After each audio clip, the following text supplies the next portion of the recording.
연력학 2법칙 일단 첫 번째로 정의하고 싶은 거는 가역 과정과 비가역 과정이라는 게 있어요. 일단 이 연력학 2법칙이 설명하고 싶은 건 이 자연 현상의 어떤 방향성을 설명을 하는 거거든요. 그래서 일단 가역 과정과 비가역 과정이라는 게 뭔지를 알고 그 다음에 자연 현상은 과연 가역 과정인 거냐 아니면 비가역 과정인 거냐라는 걸 일단 추론해 보시면 돼요. 자, 일단은 가역 과정 한번 봅시다. 가역 과정이란 말 그대로 가역이잖아. 역이 가능하다는 거야. 오케이? 되돌아가는 게 가능한 거라고 생각하시면 돼요. 그래서 처음 상태로 뭐 되돌아갈 수 있는 과정이다라고 얘기를 하고 있죠. 대표적으로 이제 예시는 이런 진공 상태의 진자 운동이 있어요. 예를 들어서 여기서 진자를 출발시켰어. 진공 상태로 가면 얘는 에너지 손실이 없으니까 어떻게 돼? 계속 영원히 왔다 갔다 하겠죠. 다시 돌아와서 처음 상태 A 지점 다시 올 수 있어요. 오케이? 이런 걸 우리는 가역 과정이라고 부른다. 라고 생각해 주시면 되고, 자, 그 다음에 비가역 과정이라는 게 있다. 얘는 당연히 아닐 빗자니까 가능하지 않다는 거죠. 뭐가? 되돌아가는 게 가능하지 않아 라고 얘기하는 거예요. 처음 상태로 되돌아갈 수 없는 과정들이고, 첫 번째는 이런 뭐 공기저항이 있는 진자운동 잘못돼 있죠? 이거 바꿔주세요. 그죠? 뭐는 급하게 만들면 실수하는 법이에요. 그죠? 이렇게 바꿔주시면 돼요. 이제 왼쪽이 기체가 확산하는 경우죠. 그죠? 누가 봐도 진자운동은 아닌 것 같아요. 자, 기체가 확산하는 경우는 어떻게 된다? 여기서 이렇게 처음에 이제 일기압 상태에 여기 칸막이를 막아놓은 거야. 막아놨다가 얘를 딱 풀어주면 어떻게 된다는 거죠? 이렇게 변화한다는 거죠. 그죠? 이렇게 촥촥 나눠지는 거잖아. 반반으로 0.5겹씩 갈라질 거예요. 오케이? 자, 근데 이 상태에서 이렇게 가는 건 가능한데 이거 반대로 빠꾸 하는 건 돼 안 돼? 빠꾸 하는 건 안 된다 이 얘기죠. 그러니까 이 과정은 비가역 과정이다 라고 얘기하는 거예요.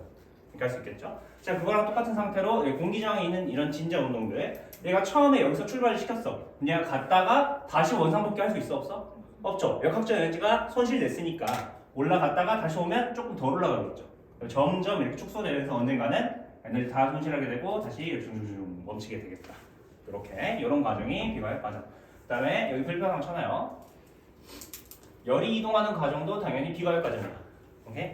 우리가 고온구하고 저온구를 만들어 놓은 상태에서 어떻게 되죠? 열은 자발적으로 고온에서 저온으로 이동을 하죠. 이렇게 열이 이동을 한단 말이야. 그리고 시간이 쭉 흐르고 나면 언젠가는 열평형 상태에 도달하게 되죠. 오케이? 이러한 과정만 일어나. 이게 가만히 이렇게 있었는데 갑자기 얘네들이 이상한 변화가 생겨가지고 다시 온도가 고온과 저온으로 나눠지는 경우는 있어 없어? 없다는 얘기죠. 이건 안 된다라고 얘기하는 거예요. 오케이? 이런 과정은 비가역 과정이다. 자, 그리고 우리가 이 가역 과정과 비가역 과정을 이해를 했으면 자연현상은 어떤 과정을 거칠까에 대해서 생각을 해보는 거예요. 오케이? 이게 이제 연력학 2법칙이다. 생각을 해주시면 되고, 봐봅시다. 연력학 2법칙. 굉장히 간단해요. 자, 연력학 2법칙 뭐라고 하죠? 자연현상은, 그렇지, 여기 밑줄 쳐놨죠. 밑줄, 비가역적이다. 자연현상은 가역 과정이 아니라는 거죠. 계속 비가역적으로 일어난다는 거야. 오케이? 그래서 어떤 자연현상은 비가역적인 어떤 방향성을 갖고 현상이 일어나더라라는 게 연력학 제2법칙이다 라고 생각해 주시면 되고, 이 연력학 2법칙을 사용하는 예시로 밑에 여러 가지 얘기들이 있는 거예요. 오케이? 자, 첫 번째로는 이제 열의 이동이죠. 열의 이동. 열은 항상 어떻게? 고온에서 저온으로만 이동을 한다는 거죠. 이것만 진행을 한다. 저온에서 고온으로는 가, 안 가? 안 가. 지금 여기 온도가 고르게 분포되어 있죠.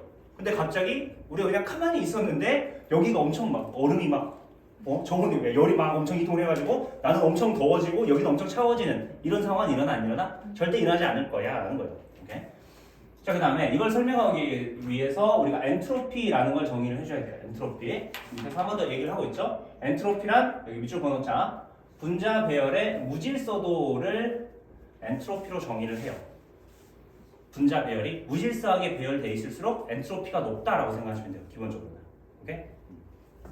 그래서 한 번 더 오른쪽에서 얘기를 하고 있죠. 엔트로피는 분자 배열의 경우의 수와 비례한다. 이렇게 얘기하고 있어요.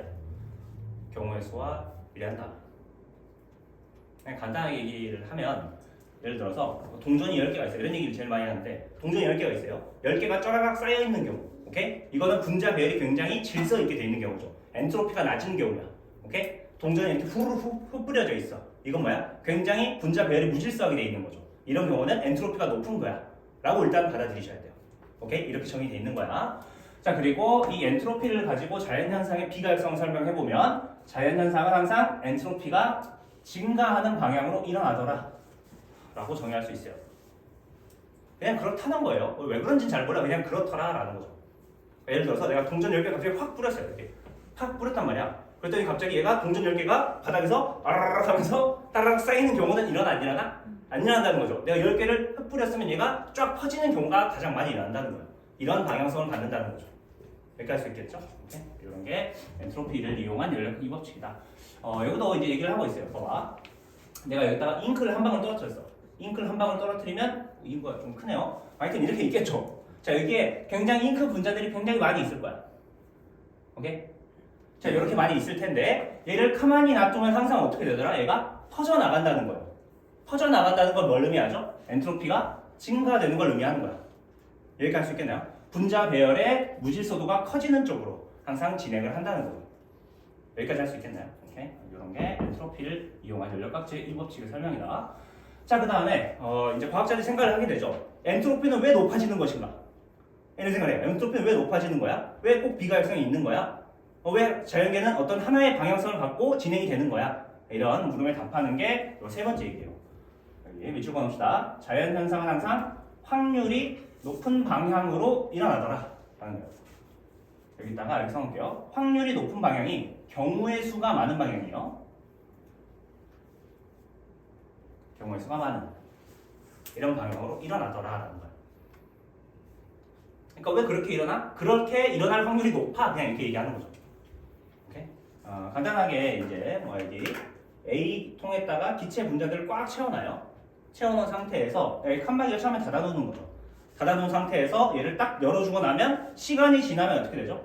시간이 지나게 되면 요 A 공간과 B 공간에 기체들이 균등하게 분포하게 되죠.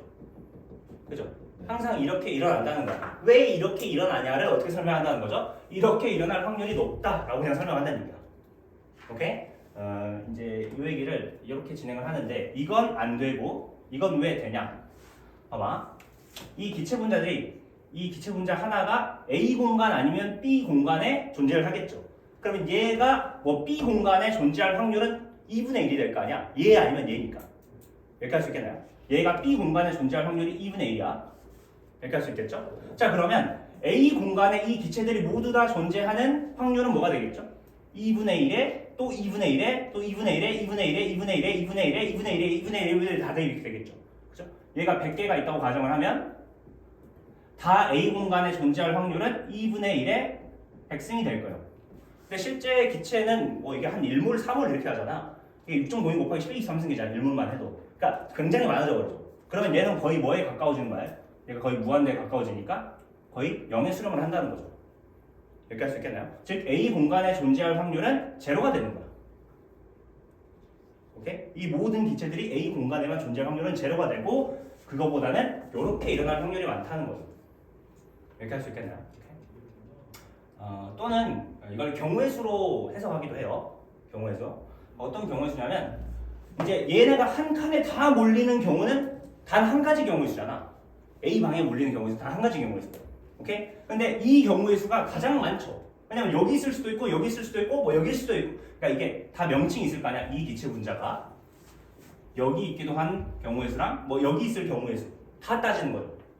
이 분자가 여기 경우의 수. 그러니까 여기는 모든 경우의 수가 거의 다 포함이 되어 있는 거예요. 그러니까 이게 제일 확률이 높고 이 방향성으로 일어난다는 거야. 무슨 말인지 이해가 가나요?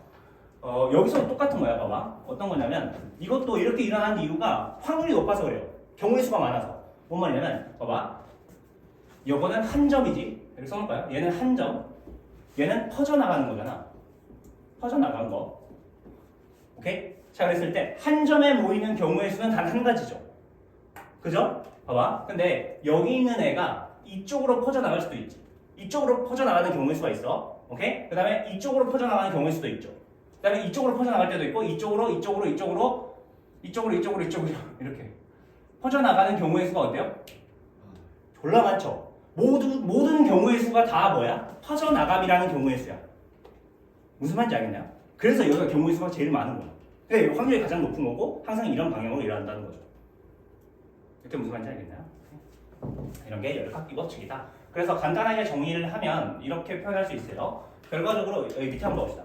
연력학 이법칙을 표현하는 방법에 대해서 얘기를 하고 있죠.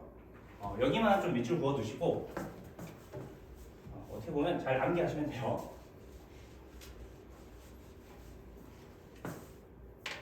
우리가 연력학 이법칙의 표현을 이렇게 얘기하고 있죠. 일단 자연현상은 뭐가 있다? 비가역적이다라는 거예요. 한 방향으로만 일어날 거라는 거예요. 그리고 왜 한 방향으로만 일어나는 거죠? 그 방향이 확률이 가장 높은 방향이기 때문에 그 방향으로 일어난다는 거죠. 이렇게 할 수 있겠죠? 그리고 여기다 가르치고 이게 경우의 수가 가장 많은 방향이다 이 말이에요. 확률이 높다는 건 경우의 수가 높으니까 확률이 많겠죠. 그러니까 퍼져나가면 경우의 수가 가장 많으니까 퍼져나가는 확률이 가장 많은 거야. 이렇게 기억을 하시면 돼요. 무슨 말인지 알겠나요? 그 다음에 자연현상은 엔트로피가 항상 증가하는 방향이죠. 엔트로피가 증가하는 방향으로 일어난다. 똑같은 얘기예요. 엔트로피가 감소하는 방향으로는 일어나지 않는다라는 거죠. 그 다음에 이제 열에 대한 내용이 나와 있는데 열은 항상 고온에서 저온으로 이동을 하죠. 이것도 연력학 제2법칙의 표현 중에 하나다. 비가역성이 있다는 거예요. 저온에서 고온으로는 이동을 한다 안 한다?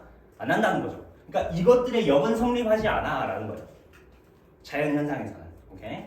자, 그 다음에 열 효율이 100%인 열기관은 없다. 이 뒤에서 배울 건데 모두 밑줄만 그어놓을게요. 효율이 100%인 열기관은 없어요. 오케이? 넘어갑시다. 네.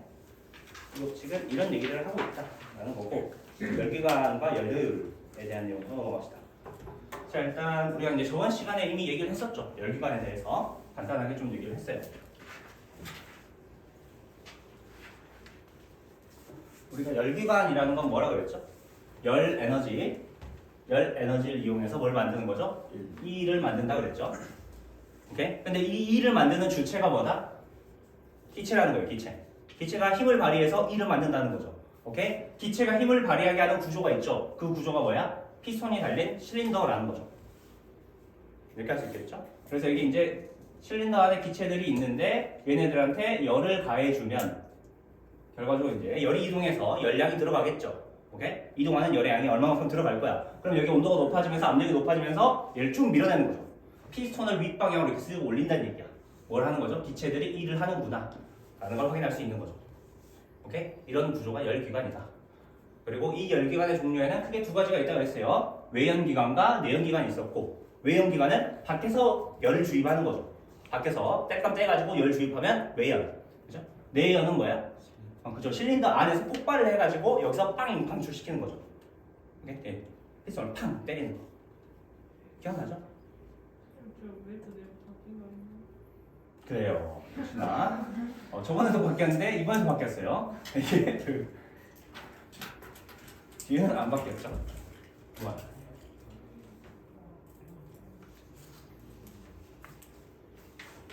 여기까지 할 수 있겠죠? 그러면 밑에 열기관의 구조로 한번 넘어갑시다. 열기관, 우리가 이제 통합과학 시간에 한번 봤었죠. 열기관 어떻게 생긴 건지. 굉장히 간단한 구조로 이루어져 있어요. 결과적으로 이 고열원이라는 곳이 있어요. 고열원. 그러니까 고온부라고 생각하시면 돼요. 고온부. 그러니까 온도가 높은 곳이에요. 온도가 높은 곳이 있고 저열원이란 여기는 저온부라고 생각하시면 돼요. 온도가 낮은 부분인 거죠. 그러니까 고온부와 저온부를 설치를 해놔요. 그러면 자연현상의 비가역성이 있잖아. 열은 항상 어디서 어디로 이동하죠? 고온에서 저온으로 이동하잖아. 그러니까 열이 원래 이렇게 쏟아져요. 고온에서 저온으로. 열이 이렇게 이동을 할 거 아니야. 그 사이에 뭘 놔두는 거죠? 열기관을 설치를 하는 거죠. 그러면 여기서 내려오던 열이 어디로 흡수가 되는 거야? 열기관에도 거치게 되잖아. 그러니까 열기관한테 열이 흡수가 되는 거죠. 오케이? 그리고 열이 들어오니까 그거 가지고 뭘 만들어내겠다는 얘기예요? E를 만들어내겠다는 얘기예요. 이렇게 할 수 있겠나요? 그리고 열 효율이 100%인 기관은 없다 그랬죠. 이걸 다 1로 만들 수 없어. 들어간 게 다 1로 바뀔 수는 없어요. 오케이? 그래서 항상 밖으로 방출되는 열들이 있어요. 이제 이게 Q2로 정의가 된 거죠. 여기가 흡수를 써봅시다. 흡수되는 열이 Q1이 되겠죠? 그다음에 방출되는 열이 Q2가 되는 거야. 이제 열 효율이 100%인 기관이 없는 이유는 당연히 이제 이게 열이 이동을 할 거 아니야. 이동하는데 이 고온부보다는 이 주변부가 고온부보다 온도가 더 낮을 거 아니야. 그죠? 그러니까 주변부가 가다가 열이 새버리는 거죠. 무슨 말이에요? 이 새는 열을 막을 수가 없어요. 오케이? 그러니까 이거 나간 거만큼 다 일을 할 수 없는 거죠. 열이 무조건 새버리니까. 왜 열은 고온에서 저온은 그냥 가만히 있어도 무조건 이동하잖아. 무슨 말인지 알겠죠? 열이 다 세 번이니까 절대 열 효율은 100%일 수 있다 없다? 없다라는 거예요 일단. 오케이. 자 그랬을 때 우리가 이제 이상적으로 생각을 하게 되면 봅시다. 이제 이상적으로 생각을 하게 되면 이 열기관에서 연력값의 일법칙을 쓸 수가 있겠죠. 오케이? 연력값 일법칙은 뭐였어? 에너지 보존 법칙이었잖아. 그죠? 그래서 간단하게 얘기하면 내가 Q1을 얘한테 넣어줬어. 오케이? Q1을 넣어주게 되면 여기서 W만큼 일을 했죠. 그리고 나머지는 버릴 거 아니야. 그럼 에너지 보존이 맞으려면 내가 100만큼 밖으로 배출을 했어. 오케이? 100만큼 배출하고 얘가 30만큼 일했대. 오케이? 그럼 열기관이 100 받았는데 여기 30만큼 일했죠. 그럼 얼마큼 버려야 된다는 얘기야? 70만큼 버려야 된다는 얘기죠. 여기까지 할 수 있겠네요. 이게 일단 첫 번째 연력값 1법칙이야. 그래서 Q1은 W 플러스 Q2로 정의가 되는 거죠. 여기까지 할 수 있겠죠? 100 넣었더니 31했대. 그럼 70은 버려야 될 거 아니야. 오케이? 자, 그 다음에 W를 다시 정의하면 Q1-Q2로 정의가 되겠죠? 위식을 이용해서 아래식을 구할 수 있을 거예요. 오케이? W 얼마니? 100에서 70 빼면 돼 라고 얘기하는 거잖아. 30은 100에서 70 빼면 돼. 이렇게 할 수 있겠죠? 오케이. 자, 그 다음에 이제 열 효율이라는 걸 정의할 수가 있는데, 자, 열효율은 E라고 쓰고, 자, 이 E는 Q1분의 W로 정의한다. 굉장히 간단한 내용이죠. 내가 100만큼 얘한테 투자를 했는데 E를 얼마큼 뽑아낸 거야? 30만큼 뽑아낸 거잖아. 100을 넣어줬는데 30만큼 뽑아낸 거야. 그게 효율이 얼마짜리인 거죠? 0.3 또는 30%짜리인 거죠. 그러니까 무슨 말인지 알겠나요? 오케이. 그래서 우리가 이런 쪽으로는 Q1분의 W로 연료율을 정의를 하고, 자, 우리가 W는 Q1-Q2였잖아. 위에서 봤듯이 W는 Q1-Q2였어. 그래서 이걸 식을 바꿔주면 이렇게 바꿀 수도 있다. 이 두 개의 식을 기억하시면 돼요. 요거랑 요거. Q1-Q2, Q1분의 W, 요거랑 1-Q1분의 Q2로도 정의가 되겠죠? Q는 1로 날아갈 거 아니야. 이렇게 할 수 있겠죠? 그 다음에 밑에서는 우리가 일상생활에서 연료율을 쓸 때는 퍼센트로 나타내요. 그러니까 지금 여기서는 이론상으로 숫자로 그냥 나타내거든. 숫자로. 그러니까 1보다 작은 값이겠죠. 그러니까 100 중에 31했어. 그러면 연료율은 0.3. 이렇게 그냥 이론적으로 표현해. 오케이? 근데 일상생활에서 연료율이 몇 %인 거만 써져 있을 거야. 그건 그냥 여기다 뭐 한 거란 얘기죠? 곱하기 100 한 거란 얘기야. 무슨 말인지 알겠죠? 이렇게 정리할 수 있다. 자, 그 다음에 마지막 세 번째 봐보시면 열기관과 연력학체 2법칙에 따르면 연료율이 100%인 열기관은 열기관은 만들 수가 없다라고 얘기를 하고 있죠. 즉 100%인 열기관이라는 뭐야? Q1이랑 W랑 같아야 되잖아. 그죠? 근데 Q1이랑 W랑 같을 수 있다는 거야, 없다는 거야? 없다는 거죠. 이거 100 넣어주면 무조건 100 중에 얼마는 샌다는 얘기야, 무조건. 이걸 다 1로 바꿀 수는 없어 라고 얘기하는 거예요. 오케이? 이렇게 연력학 2법칙. 그 다음에 열기관이 일하는 과정 중 저온으로 방출되는 열을 막을 수 없다. 방금 내가 했던 얘기를 하고 있는 거죠. 오케이? 기억해 주시면 되고. 자, 밑으로 내려갑시다. 밑에서 이제 카르노 기관에 대해서 설명을 하고 있죠.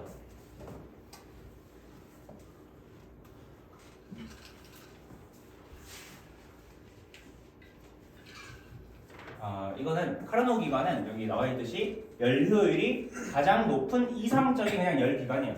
실제로는 거의 만들기가 어렵겠죠. 그러니까 열 효율이 최대치인 거야. 근데 열 효율이 최대가 돼도 100%는 돼? 안 돼? 안 되는 거죠. 이거 열 효율 최대치로 넘겨도 0.4보다 작아요, 거의. 그러니까 이제 최대라고 해봤자 한 0.4밖에 안 된다고 생각하시면 돼요. 오케이? 100%는 절대 안 된다. 이렇게 기억해 주시면 되고. 자, 이랬을 때 우리가 이론적으로 계산을 하면 카르노 기관의 열기관은 최대 연료율이 1-T1분의 T2로 정의가 돼요. 그러니까 얘가 1-T1분의 T2의 연료율을 가지면 걔는 카르노 기관인 거야. 그게 최대인 거야. 연료율 최대값. 그러니까 무슨 말인지 알겠나요? 오케이? 기억해 주시면 되고. 그래서 우리가 일반적인 열효율은 어떻게 정의되죠? 1-Q1분의 Q2로 정의가 됐었죠. 오케이? 근데 이 값은 항상 뭐보다 작거나 같을 수밖에 없어요. 1-T1분의 T2보다 작거나 같을 수밖에 없어요. 이게 최대값이라는 얘기야. 무슨 말인지 알겠나요? 오케이? 연료율의 최대값이 이 값이기 때문에 이렇게 할 수 있겠죠? 이거 어떻게 구해요? 이런 거 물어보지 마요. 어떻게 구하면 돼요. 그러니까 우리가 몰라도 돼. 엔트로피도 다 정의를 해야 되고 굉장히 이걸 구하려면 굉장히 어려운 내용으로 들어가. 그래서 그냥 그런가 보다 라고 일단 기억을 해주시면 되고, 이 카르노 기관에 대해서는 옆에서 한 번 더 쌤이 정의를 해주고 있어요. 보통 이런 기관이야. A, B, B, C, C, D, D, A 이렇게 가는 기관인데 한 번에 순환을 거칠 거 아니야. 열기관이니까 이렇게 순환을 거치는데 처음에는 단열로 가요. 그러니까 A, B 과정이 단열인 거야. 그러니까 무슨 말인지 알겠나요? A, B 과정이 단열이면 안 되죠. 자 이거 지워주세요. 뭐야 이거 미안해. 등온 단열 등온 단열 이렇게 하는 거야. 쏘리. 또 앞에 급하게 만들어가지고 죄송합니다. 그러면 카르노 기간에서는 열효율이 100%가 나와요? 아니 절대 100% 안 되지. 근데 왜 저기서 1이 포함돼요? 아 2는 1보다 작다라는 거야 그냥. 이거 좋다. 컨트롤 CVS야. 이렇게죠 이렇게. 1보다 무조건 작다. 굉장히 디테일하네요. 감사합니다. 고마워요. 이렇게 할 수 있겠죠? 그래서 이렇게 등원 단열이면 카르노 기반이구나 라고 그냥 생각을 해주시면 돼요. 자, 그 다음에 그 밑에 순환 과정에 대한 내용이 하나 더 나와 있죠. 우리가 이제 이미 정했어요. 순환 과정은 다시 A 지점에서 A 지점으로 돌아오는 거잖아. 어차피 A에서 A로 돌아오는 거야. 그래서 항상 내부 에너지 변화량이 얼마 나온다? 제로가 나온다는 거죠. 오케이? 그리고 결과적으로 Q는 뭐랑 같아야 돼? 여기서 W랑 같겠죠. 근데 이게 토탈 값이 같은 거야. 토탈 값이. 오케이? 흡수 방출한 거 다 더한 거가 1 다 뭐 주고받고 한 거. 토탈 값하고 같다는 거죠. 오케이? 일단 이걸 기억하셔야 돼요. Q 토탈이 W 토탈하고 같아. 문제 풀면서 어떻게 하는지 한번 봐봅시다. 할 수 있겠죠? 자, 그 다음에 마지막 이제 연구기간에 대한 내용이요. 자, 연구기간은 그냥 없는 기간이야. 이상적인 기간이에요. 이것도 봐봐. 영구적으로 일을 할 수 있는 기간이에요. 오케이? 에너지 투입하지 않아도 뭐 영구적으로 일하는 뭐 이런 기관들이에요. 굉장히 이상적인 기간이고 사람들이 그냥 생각을 해보니까 그런 거야. 생각을 해보니까 이렇게 하면 계속 일을 시킬 수 있을 것 같은데 라는 생각에 빠지는 거죠. 오케이? 그렇지 않다. 그렇게는 못한다라고 이제 밑에 설명을 하고 있는 거야. 사람들이 첫 번째로 생각한 게 이제 일종 연구기간이에요. 일종 연구기간. 자, 이게 뭐냐면 외부 에너지의 공급 없이 계속 작동할 수 있는 기간이에요. 외부 에너지 공급 없이. 대표적으로 이런 거야. 사람들이 이제 짱구를 굴려보니까 이게 좀 그럴듯해요. 들어보면 뭐 이런 바퀴를 하나 만들어요. 그 다음에 여기다가 쇠구슬들을 하나 이렇게 올려보는 거예요. 이렇게 쇠구슬을 넣어놓고 얘를 이렇게 싹 돌려보는 거죠. 싹 돌리니까 얘가 처음에 팍 돌겠죠. 돈 다음에 이게 쇠구슬이 넘어오면서 팡 칠 거 아니야 이게. 돌면서 얘가 쇠구슬이 팡 치고 하니까 얘가 계속 무한대로 돌지 않을까 라는 그냥 말도 안 되는 생각을 해보는 거죠. 무슨 말인지 알겠나요? 무슨 말인지 알겠니? 디테일하게 그리면 자 이런 거야. 이런 식으로 이렇게 해놓고 이걸 많이 달아놓으면 이거 많이 달아놓은 상태에서 이렇게 탁 돌리면 이게 다 쇠구슬이야. 쇠구슬들이 이렇게 돌면서 쇠구슬이 이렇게 팍 떨어질 거 아니야, 그죠? 뭔 말인지 알겠나? 쇠구슬이 탕 치면서 얘가 계속 돌지 않을까라는 생각이 빠진다는 거죠. 돌겠어 안 돌겠어? 우리 잘 모르지. 근데 생각해 보니까 안 돌겠다가 이 말이야. 생각해 보니까 얘가 계속 돌려면 계속 일을 한다는 얘기잖아. 그죠? 근데 아무 에너지 공급도 없이 계속 일을 할 수가 있어 없어? 없어. 에너지 보존 법칙에 위배되잖아. 그지? 나는 돈은 안 줬는데 얘가 계속 돈이 막 지 혼자 생성이 되는 거야. 무슨 말인지 알겠냐? 나 건우가 나한테 10만 원을 줘야 내가 10만 원어치 일을 할 수 있을 거 아니야. 오케이? 나 10만 원어치 일했어. 건우가 10만 원어치 줘서 내가 10만 원어치 일했어. 그럼 나 이제 돈이 제로가 됐잖아. 돈이 제로가 됐는데도 계속 돈이 나오는 거야. 말이 안 되잖아요. 에너지 보존 법칙이 위배가 된다는 거죠.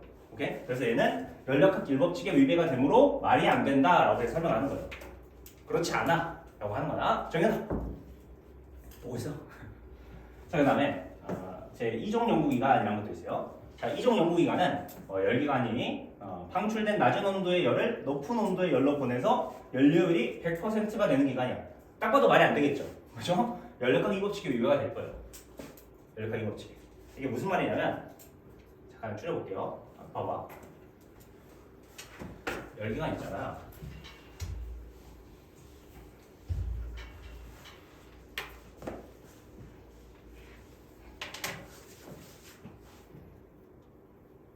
자, 열기관에서 봐봐. 100이 왔어요. 100이 와가지고 여기서 20만큼 일한다고 가정해보자. 오케이? 그럼 얼마 버렸어? 80 버렸지. 80. 오케이? 근데 여기서 80 버린 걸 다시 갖고 와. 다시 80을 갖고 와. 그 다음에 다시 여기 일해. 그럼 또 여기서 뭐 20 일한대. 그럼 또 얼마나 하겠어? 60이겠지 이번에는. 60이 날라갈 거야. 그럼 또 60 갖고 와. 60 갖고 와서 60 갖고 일해. 오케이? 또 20 날라가겠지. 이러면서 계속 돌려가지고 어떻게 하는 거야? 얘가 100 나올 때까지 100 가지고 100 만들어 보자라는 얘기야. 무슨 말인지 알겠나요? 오케이? 이게 되겠어 안 되겠어? 안 되겠지. 좋은 부에서 고운 부로 열이 이동을 해야 안 해. 안 하잖아. 열역학 이 법칙이 왜 될 거 아니야? 그러니까 안 돼라고 얘기하는 거예요. 그러면 그 엄청 고온이랑 그냥 고온이랑 저온이랑 엄청 저온하면 돌 수 있는 거예요. 어떻게 돌아? 그러니까 지금 여기서 얘기하는 건 계속 떨어지는 거죠. 그러니까 계속 떨어지는데 지금 여기서 열효율 100%가 되려면 좋은 부에서 고운 부로 다시 열을 넣어줘야 돼. 무슨 말이야? 좋은 부에 갔던 이 에너지를 다시 올려야 되는데 이거 올리는 게 돼 안 돼? 이게 안 되는 거야. 그러니까 좋은 부로는 계속 열이 빠져버리면 할 거 아니야. 그죠? 근데 그거를 다시 사용한다면 100% 만들 수 있겠죠. 그죠? 근데 그 다시 사용하는 게 되겠다 안 되겠다? 안 되겠다라는 거야. 왜? 열역학 이 법칙이 위배되니까요. 여기까지 무슨 말인지 알겠니? 오케이? 좋아요. 그래서 우리 열역학 이 법칙까지 마무리를 해봤고 끝났죠? 자, 그러면 우리 아까 O2 한번 봅시다. O2.